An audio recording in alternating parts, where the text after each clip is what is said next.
मौसम में एक तरफ जहां ठंडक है, पहाड़ों की अगर बात करें तो वहां पर ठंडक महसूस की जा रही है, प्रदूषण कम है, लेकिन अभी भी दिल्ली एनसीआर में और हरियाणा के कुछ शहरों में एक्यूआई का लेवल बढ़ा हुआ है। प्रदूषण खतरनाक स्तर पर है और ये धुंध लगातार लोगों को परेशान कर रही है। लगातार हम बात करते रहे हैं। अनिल राठी हमारे साथ फरीदाबाद से जुड़ चुके हैं, हमारे संवाददाता लाइव। अनिल, उम्मीद की जा रही थी कि बारिश हुई थी तो राहत मिलेगी, फिर दिवाली आई, दिवाली पर पटाखों की वजह से आरोप लगे कि पटाखों की वजह से एक्यूआई लेवल फिर खराब हुआ है और प्रदूषण बढ़ रहा है। अगर हम फरीदाबाद की बात करें तो इस वक्त किस तरह का मौसम है? ये प्रदूषण क्या अभी भी वहां पर खतरनाक स्थिति में है?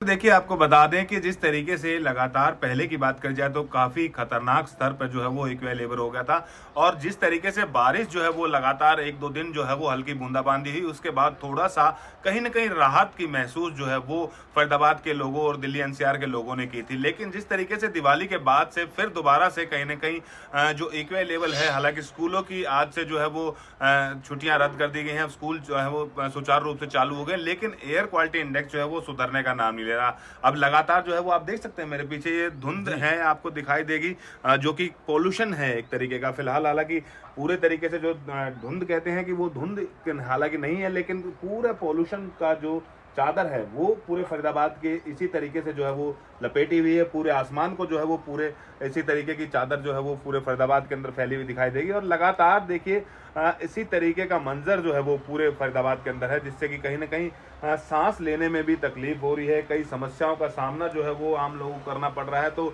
एयर क्वालिटी इंडेक्स जो है वो 400 से पार जो है वो हो चुका है और फिलहाल की बात कर जाए तो फिलहाल लगातार जो है दोबारा से वायु की गुणवत्ता जो है वो खराब होती जा रही है, जिसके चलते हालांकि जिला प्रशासन दावे कर रहा है कि लगातार जो है वो फॉगिंग की जा रही है और वाटर फॉगिंग की जा रही है, लेकिन फिलहाल स्थिति जो है वो फिलहाल जस की तस है और दोबारा से एक बार खतरनाक श्रेणी पे जो है वो फरीदाबाद का एयर क्वालिटी इंडेक्स पहुंच गया है। नासिर, अच्छा अनिल, इसको लेकर कुछ नए सिरे से इंतजामात किए गए हैं, कुछ अपीलें जो की गई थी उसके बाद फिर प्रशासन की तरफ से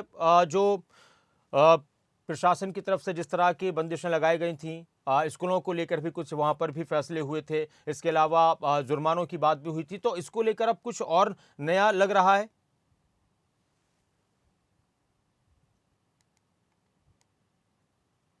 बिल्कुल देखिए, बात करी जाए तो जिस तरीके से कई पाबंदियां जो है वो ग्रेड 4 में आने के बावजूद जो है वो जिला उपायुक्त की तरफ से लगाई गई थी, चाहे फिर स्कूल की बात कर जाए, कंस्ट्रक्शन निर्माण कार्यों पर रोक की बात कर जाए या फिर जो A4 व्हीकल हैं उन पर जो है वो पूरे तरीके से पाबंदी, लेकिन जो है वो धरातल पर अभी तक इस तरीके की दोबारा से कोई ऐसा सख्त कदम जो है वो फिलहाल जिला प्रशासन की तरफ से नहीं उठाया गया। हालांकि कल परसों देर शाम ही जो है वो जिला उपायुक्त का ऑर्डर आ गया था कि जो पहले जितनी पाबंदियां जो है वो लगाई गई थी, स्कूल जो है बंद किए गए थे, अब क्वालिटी जो है इंडेक्स जो है वो सुधार हो चुका है, उस सभी जो है वो स्कूलों को दोबारा से खोल दिया जाए। तो कहीं ना कहीं साफ देखा जा सकता है कि नए पैमाने पर जो है वो अभी ऐसी कोई सख्त एक्शन जो है वो जिला उपायुक्त या जिला प्रशासन की तरफ से नहीं लिया गया, नासिर, जिसको लेकर के लगातार जो ये बढ़ रहा पॉल्यूशन है, लगातार जो वायु गुणवत्ता जो खराब हो रही है, इसमें कोई सुधार हो सके। शुक्रिया अनिल इस पूरी जानकारी के लिए, बातचीत के लिए। दिल्ली एनसीआर का माहौल खराब है वो नज़र आ रहा है। हमारे साथ प्रदीप धनखड़ भी हमारे संवाददाता जुड़ चुके हैं झज्जर से, बहादुरगढ़ और झज्जर की खबर को लेकर। प्रदीप, बहादुरगढ़ हमेशा जब भी प्रदूषण के स्तर बढ़ता है तो बहादुरगढ़ की चर्चा जरूर होती है। दिल्ली के बेहद करीब है झज्जर, बहादुरगढ़, इन इलाकों की अगर बात की जाए, स्कूल खुल चुके हैं, प्रदूषण का स्तर वही है, तो ऐसे में बच्चों की तरफ से, परिवार वालों की तरफ से क्या कुछ कहा जा रहा है? और बंदिशें जो थी तो उसका क्या असर नजर आया? क्या वो बंदिशें अभी भी बनी हुई हैं या फिर अब सब कुछ नॉर्मल नजर आ रहा है कि अब जो होना है वो होने दिया जाए?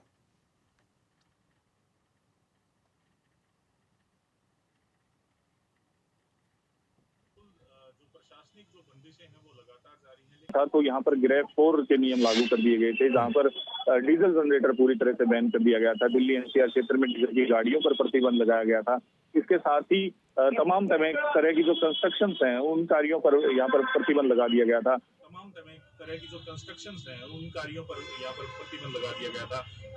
जगह जगह जो पानी का छिड़काव करने के आदेश जारी किए गए थे, लेकिन ये सभी आदेश जो है वो कागजों में ही दिखाई दे रहे हैं। सड़कों पर ना तो पानी का छिड़काव पूरे तरीके से हो रहा है, और ना ही जो है वो जो बहादुरगढ़ का बाईपास है वहां पर कंस्ट्रक्शन बंद हुई है। वहां पर 2 फ्लाईओवर हैं जो दिन रात कंस्ट्रक्शन जारी है। भारी मात्रा में धूल उड़ती है, जो धूल वातावरण में घुलती है और लोगों के लिए परेशानी का सबब बनी हुई है। इतना ही नहीं, अब भी उद्योगों में जनरेटर जो है वो जो के त्यों चलाए जा रहे हैं, और इतना ही नहीं, बहादुरगढ़ प्रशासन के पास एक भी एंटी स्मोक गन तक नहीं है। पिछले दिनों जब पोल्यूशन कंट्रोल बोर्ड के चेयरमैन यहाँ पर पोल्यूशन कंट्रोल करने में सहायता मिल सके और लोगों को किसी तरीके की राहत यहाँ पर मिल सके, लेकिन अब तक वो एंटी स्मोक गन खरीदने की दिशा में कोई भी कार्य शुरू नहीं हुआ है। हालांकि जब पोल्यूशन का स्तर 350 से पार हुआ था तो बहादुरगढ़ में स्कूलों की छुट्टी करने के आदेश दे दिए गए थे। सभी जो प्राइमरी स्कूल हैं, प्री प्राइमरी स्कूल हैं, आंगनवाड़ी है या प्ले स्कूल है, सभी को बंद करने के आदेश जारी किए गए थे, लेकिन वो आदेश वापस ले लिए गए हैं। आज सुबह ही छोटे बच्चे जो है वो स्कूलों की तरफ जाते हुए दिखाई दिए हैं। बच्चे पैदल गए हैं, बसों में सवार होकर गए हैं। इतना ही नहीं, घरों से बाहर निकले तो पोल्यूशन की चपेट में भी वो आने वाले हैं। बहादुरगढ़ का AQI लेवल जो है 351 दर्ज किया गया है। पिछले 24 घंटे के अंतराल की अगर बात की जाए तो PM 2.5 पार्टिकल्स का लेवल 407 और जो PM 10 पार्टिकल्स हैं उनका 401 जो मैक्सिमम लेवल है वो दर्ज किया गया है। मिनिमम लेवल हालांकि 200 के आसपास रहा है, लेकिन अगर हाईएस्ट लेवल की बात की जाए तो काफी मात्रा में हवा में जहर घुला हुआ है, जो लोगों की परेशानी का सबब बना हुआ है। ऐसे में जो बहादुरगढ़ का नागरिक अस्पताल है, यहाँ पर भी आंखों में जलन होने और सांस लेने में दिक्कत होने की शिकायत लेकर काफी संख्या में मरीज पहुंच रहे हैं, जो इस वजह से बेहद परेशान है। प्रशासनिक अधिकारियों को इस संबंध में जरूर कोई कड़े कदम उठाने होंगे ताकि प्रदूषण पर नियंत्रण कसा जा सके।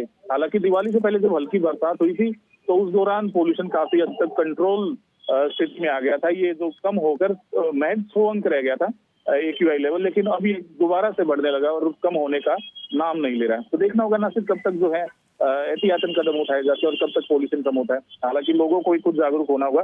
आज हमने भी देखा कि सड़क किनारे भी कूड़ा जलाया जा रहा था, तो इस तरीके की जो कार्य है अच्छा, आम लोग कर रहे हैं, उन्हें भी इस पर नियंत्रण करने की आवश्यकता है। ये बिल्कुल बहुत सही बात कि पब्लिक की तरफ से भी कोशिश होनी चाहिए, अपनी तरफ से भी प्रदूषण ना फैले इसकी कोशिश होनी चाहिए। बहुत शुक्रिया प्रदीप आपका इस पूरी जानकारी के लिए, बातचीत के लिए। तो बहादुरगढ़ की अगर बात की जाए, दिल्ली NCR की हम लगातार बात कर रहे थे, हरियाणा के जो ज़िले हैं वहाँ पर भी प्रदूषण को लेकर लगातार चिंताएं जाहिर की जा रही है। दिल्ली से इस वक्त हमारे साथ राजा पटेल हमारे संवाददाता जुड़ चुके हैं। दिल्ली का राजा, क्या हाल है अभी? दिल्ली काफ़ी चर्चाओं में है प्रदूषण की वजह से। फिलहाल सियासत को लेकर तो कम है, लेकिन हाँ, प्रदूषण पर सियासत हो रही है उसकी वजह से भी चर्चाओं में है। और इस वक्त दिल्ली में कैसा महसूस हो रहा है?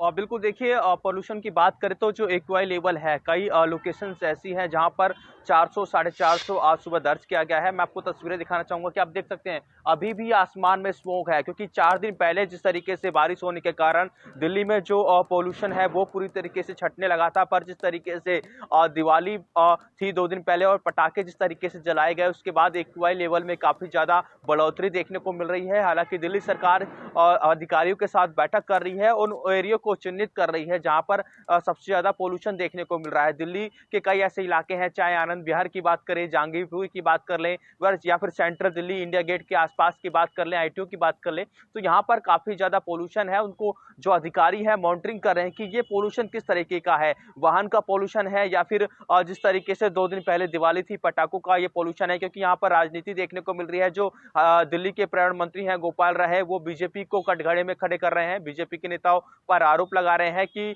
दिवाली के बाद भी बीजेपी के नेताओं ने पटाखे जानबूझकर जलाए हैं, जिसकी वजह से पोल्यूशन देखने को मिल रहा है। तो काफी ज्यादा राजनीति यहाँ पर देखने को मिल रही है दिल्ली में। अब देखने वाली बात होगी, क्योंकि जो जानकारी है कि आज भी दिल्ली सरकार के जो मंत्री हैं गोपाल राय, वो अधिकारियों के साथ बैठक कर सकते हैं। तो ऐसे में देखने वाली बात होगी कि आज की बैठक कुछ निकलकर सामने आता है। जी हाँ, शुक्रिया इस पूरी जानकारी के लिए, बातचीत के लिए राजा पटेल।